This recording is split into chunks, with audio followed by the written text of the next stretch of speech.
Kia ora everyone. My name is Clayton Wikaira. I come from Hokianga up in the north on the west coast. I'm just putting together a podcast around safer diving, and currently I work for Drowning Prevention Auckland, and my main kaupapa is to be able to support Māori around the waters, in particular diving. And teaching whānau, those that are learning how to dive, those that maybe experience, we share those experiences that we've had with whānau, and it's a great mahi.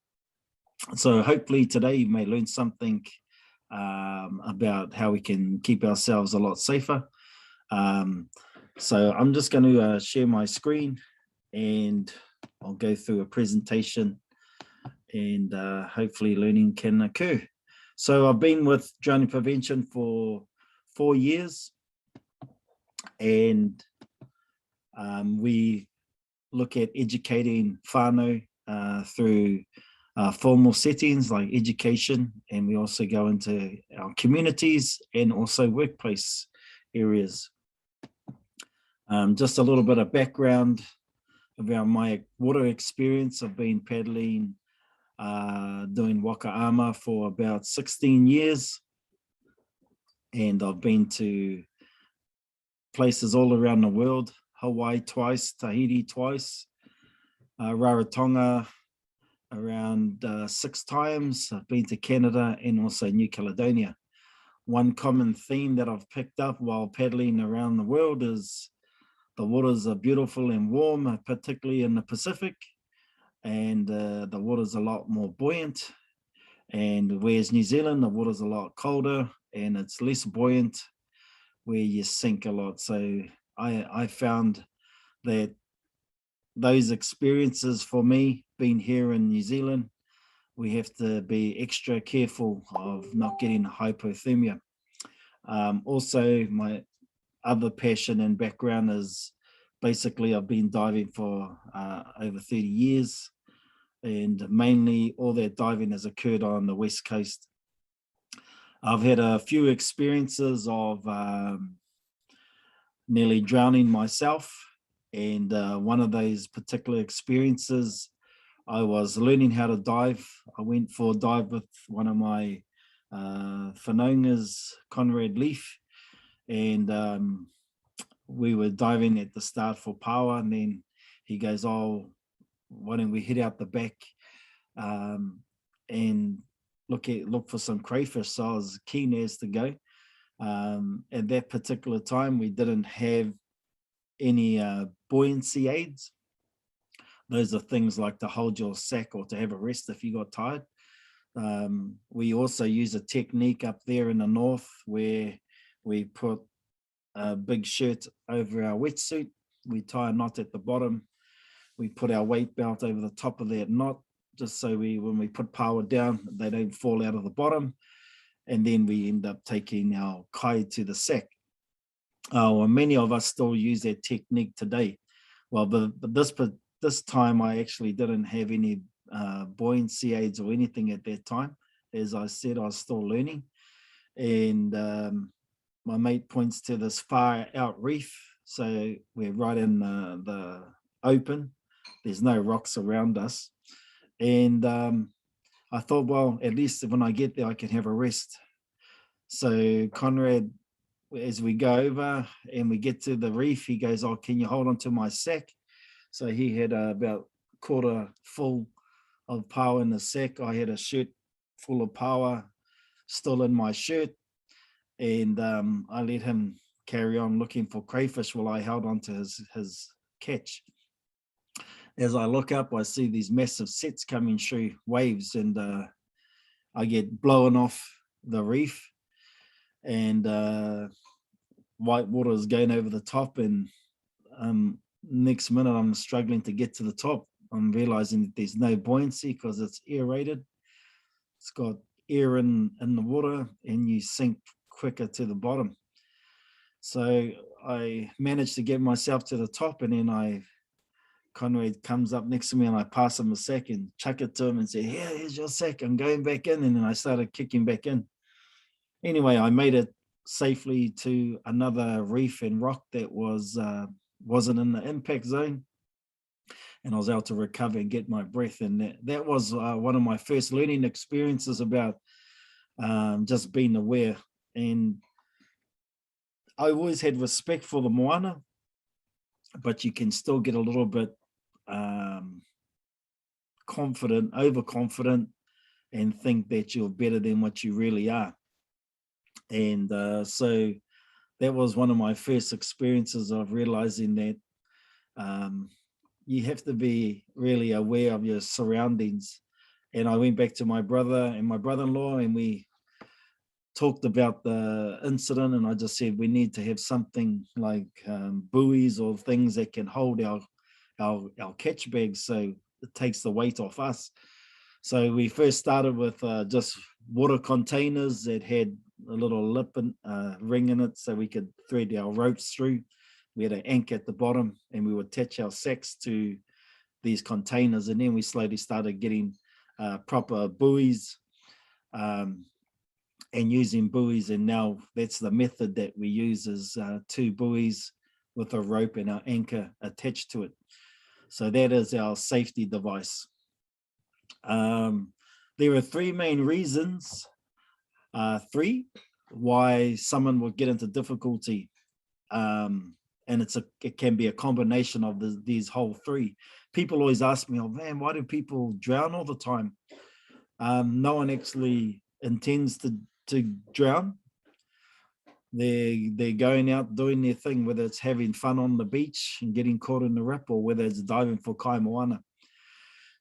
But one thing that we've identified is your equipment. Not having all the correct equipment can get you into difficulty pretty quickly. For example, if you're wearing shoes and you ain't got flippers, if you're wearing bare feet and you ain't got fins, that's the quickest way to get sucked out if you haven't got the right gear. And fins particularly are the ones that give you propulsion in the water and can move you a lot faster and a lot quicker in currenty water than your bare feet does, okay, or your brand new Nike shoes. So equipment is one. Also, the competency of the individual is the second one, depending on how much experience that person has, okay. And usually experience only comes with time in the water, time going out with different people and gathering your skill base and your knowledge and understanding that goes, you learn as you go, should I say. So even with the competency and capability, that all depends also on the age of the person.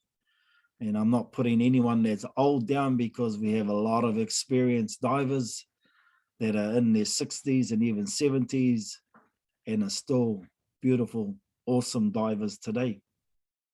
But age has a big impact, especially if you haven't been diving for a long time and you think you're still young and you're just going to go to the coast and chuck on your gears like you did when you were 19 and think that you're going to be all right. For myself, your breathing, the affects your breathing and just your whole stamina in being able to look after yourself. So that can be a risk. Now, you can also have the opposite, where you could have someone who's really, really fit, but has no experience and can definitely get themselves into trouble quite quickly. So you got to have a balance between that. And the third reason factor that people can get into difficulty, it depends on where they're diving and what kind of tide or weather conditions they're diving in. West Coast is always pretty rugged. You're always getting movement, waves moving in and moving out. On the East Coast, it can also become really nasty there too, but not as bad as the West Coast most of the time. Most of the time on the East Coast, the water's clear, clean, and you can have really great experiences of diving. Whereas on the West Coast, many a times the visibility is terrible and you're always getting movement or current. But when it does settle down and you have good strong easterlies, and the west coast is a beautiful coastline to be able to dive in, you can do it safely. There's a lot of fear around diving on the west coast, but it's just having experience of diving at the right times. Okay, so those are the three main areas where people get into difficulty, is a combination of those three.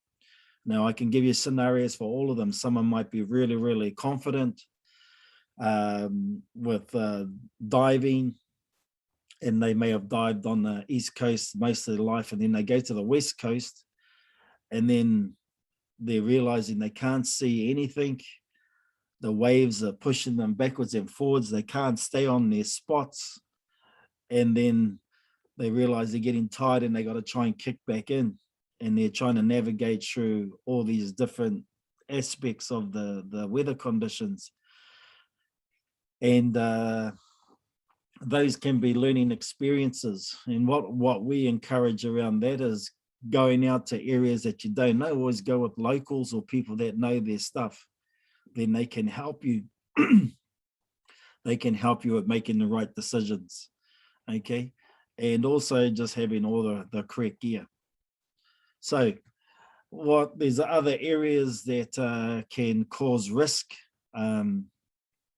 So we mentioned someone's fitness, their age, the ability or their lack of experience, the gear that they may have. They mightn't have all their correct gear, or they might have gear and they don't know which is the most appropriate gear for the different conditions. And even preparation. Some people may drink alcohol the night before and think it's all sweet diving the next day, and even having a lack of sleep. Many of these things can actually contribute to putting yourself more at risk. So there's other things like when we're diving for crayfish, sometimes we go into cave areas and they start getting narrow. Then we start trying to wiggle ourselves in to extend to grab crayfish. We can actually get lodged in or stuck in cracks if we're not careful. Even in caves, going into places forward, one thing that I've always been told, that if you go in one way, you come out the same way. You don't go in and try and turn around in a cave or in a whole area, because you could get yourself into difficulty and get stuck. Also, other risk factors is I'd never ever attach any bags to me, like tied or clipped to me, just in case they get wedged between a rock. I'm trying to get to the top and they get stuck, and I'm trying to deal with that. When you're under the water, and if you have an experience like that where you may have even put your hand down the hole, you got to grab a crane, and as you extend your hand can't fit back out. You actually got to straighten it back up again. These are all things that you learn as you go, and it comes with experience. But all those things can be risk factors. So how we overcome all those, with what I do with my programs, is this is just an example. This image here is an example of someone diving with their shoes and haven't got a wetsuit, and that could be fine in areas where he's doing that there. But if he goes over into the other side where there's a bit more current, then those shoes won't work too well in current. Okay, so we can just cover shallow water blackout also. So shallow water blackout is basically someone fainting under the water whilst holding their breath. This is a huge concern, especially this can apply to really experienced divers and ones that can hold their breath between a minute to 4 minutes. They may feel really well under the water, like they got heaps of oxygen. Then when they start to come back to the top and surface, some of them, when they get to the top, can actually black out before they get to the surface, and then they'll just start sinking to the bottom. So usually with free divers, a lot of them, it's good practice to dive with a buddy or with buddies. So one drops, especially if you're diving like 20, 30, 40 meters, and you just monitor them as they shoot their fish and they come to the top. Then once they're settled, then you can go. This is a good practice to do if you're under the water for extended amount of time holding your breath. If you haven't got anyone that's monitoring you and you faint, it's pretty much straight away you're going to be at the bottom of the ocean, and it's not a nice experience. If someone does faint and you're there and you bring them to the top of the water, you can hold their chin on the back of hold their chin and put a hand on the back of their neck, lift them up. It's important to take their mask off and to blow into their receptors under their eyelids and around their face and talk to them and keep trying to get them to gain their consciousness through blowing on their face and talking to them. If that doesn't work, you can do a couple of breaths into their mouth and then keep doing it. It usually might take around 15 seconds for them to come back around. So I've got a video here. I think on the next one, we can just show just one little example. And this wasn't a good example, but it was just one that I picked up on YouTube that gives a little demonstration of what can happen. Many thanks to Valerio on producing such great informative content on blackouts. Victim surfacing from a dive in a state of hypoxia, loss of motor control, exhales early, blacking out, not making it to the surface. Dive buddy goes to help him, doesn't know how to grab him or position him, brings him to the top, does not know what to do. In that case, he should have just taken off his mask, put his hand behind his head. If you're struggling to keep them above the water, you can release their weight belt straight away. The best way to recover the victim is to hold the head in a hyperextended position to align the airways open. Remove the mask, blow into the sensory receptors below the eye, tap on his cheek, and tell him to breathe. Repeat the process for 15 seconds, after which, if the victim does not regain consciousness, initiate forceful mouth-to-mouth resuscitation, and if needed, CPR. In this situation, the captain should never abandon the ship. You should position the vessel on windward side of the victim, stop the forward momentum of the boat, and grab the victim and pull him into the boat.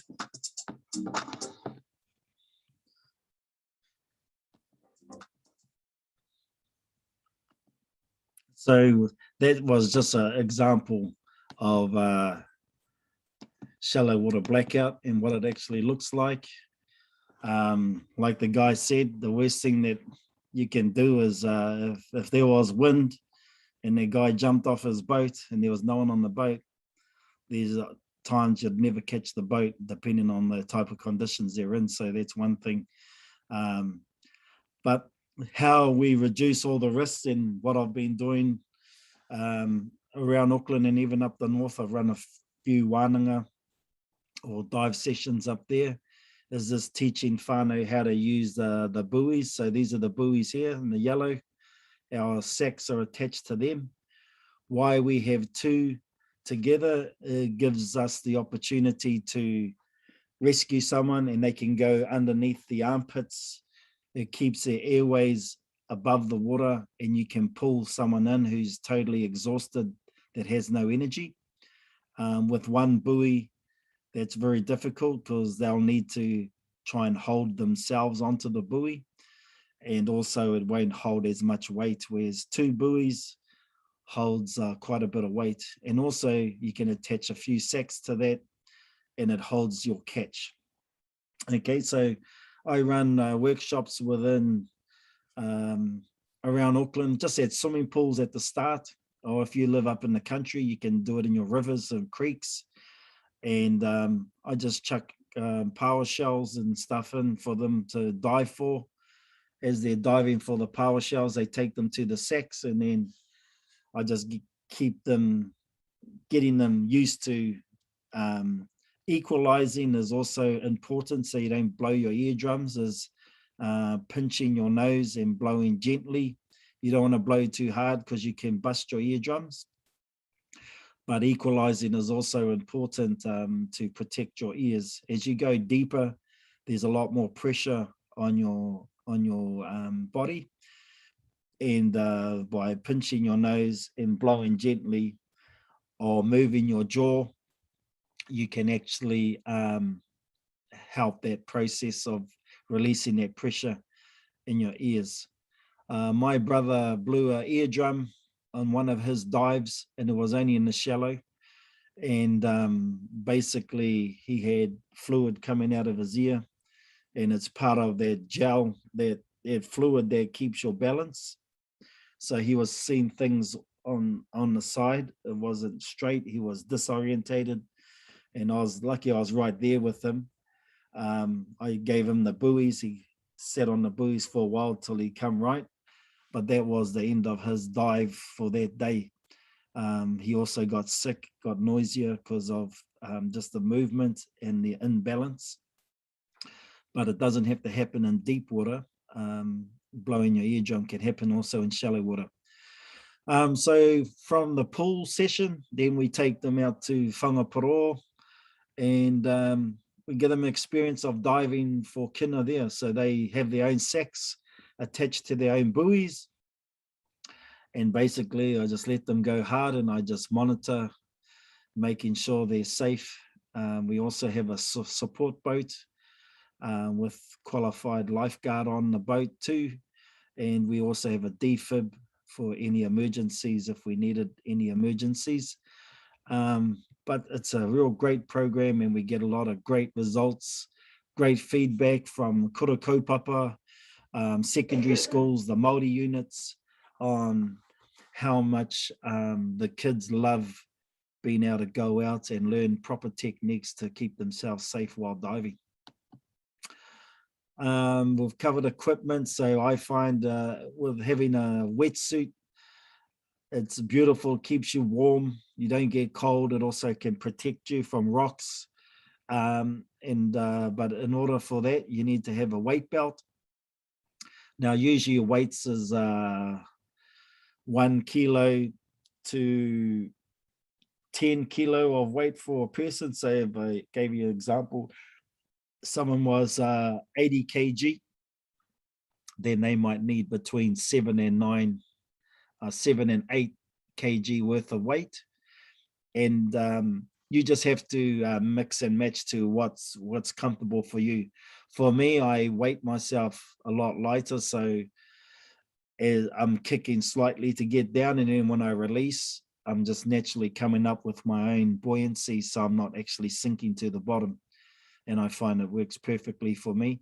So if someone's 100 kg, you might need around 9 to 10 kilo of weight, or even more if you're finding it hard to get down. And also ensuring that you're using buoyancy aids. Now, we used to use tire tubes back in the day, and some people still use them. I'm not saying that they're not good, but they can be quite difficult when you load them up. If you're diving offshore and you got to swim back in with them, they can be quite heavy and hold a lot of resistance, and can make you quite tired trying to drag that back in. Whereas I find the buoys a lot lighter and buoyant, and they're easily pulled on top of the water. Okay. So just wrapping up this, I've taken hundreds of our whānau out for dives, and just being able to teach them correct ways. When I'm talking about correct, making sure that you just have all the gear and all the safety equipment, and you know what you're doing. Okay, we always encourage to go out with experienced divers, because many a times they can share their knowledge, their experience with you whilst diving. Okay, so It's one of the most beautiful things that you can obtain is, that saying where give a man a fish, you feed him for a day, teach him how to fish and you feed him for a lifetime. It's so true. You have the ability to gather kaimoana for your whānau, and people give you a lot of respect and acknowledgement for being able to gather kai for tangi or birthdays or whatever gatherings that you may have. Also, just covering off, we have under our customary rights to get a permit from your marae to get more kai for a bigger gathering of people. Okay. And I would encourage you to find out who your marae, your kaumātua, and your permit holders are to keep yourself safe. If you get 3 times over your catch, you can lose all your gear, your boat, your car, whatever that you have if you've got 3 times over a certain species. Okay, if it's kina, pawa, crayfish, whatever it may be, fish. So just, having an awesome day, an awesome experience is just making sure you follow those rules there. And it's a great blessing to be able to have a permit where you can get more kina and more power for a big gathering, and you can do it without, getting everything confiscated. You have that right to, as long as you go through your marae. So I just like to encourage everyone to also do that. If you see any of my other posts up on Facebook, you can give me a holler, contact me. I'll be happy to do a live podcast where we can have a bit of interaction, where other experienced divers can share some of their experiences around close calls and near misses that we can learn from. Okay, I spoke to one, just on closing off, one more story where experienced guy was spearfishing, and he speared a good sized kingfish. I don't know what happened, but when it took off, the line wrapped around his arm and was pulling him down, and he was already at the end of his breath, so he was trying to kick up while this massive kingy was still pulling him down. And he did all the right things of being able to relax, think what was happening through and how he could get that line off. And anyway, he was able to live to tell the tale of just being careful for your lines when you shoot a big fish, because they have a lot of power underwater, and that could have turned into a nasty incident. So whānau, that's my podcast for today. Hopefully you've learned something. And please share this podcast to any other whānau or groups. Hopefully they may pick something up. This is Clayton Wikaira signing off for now. Ka kite anō, be out there diving, making sure you're safe and you're looking after whānau, and you bring that beautiful kai home, and also give it out to the koe and kaumātua. They'll love you even more. Thank you, whānau. Kia ora koutou katoa. Signing off.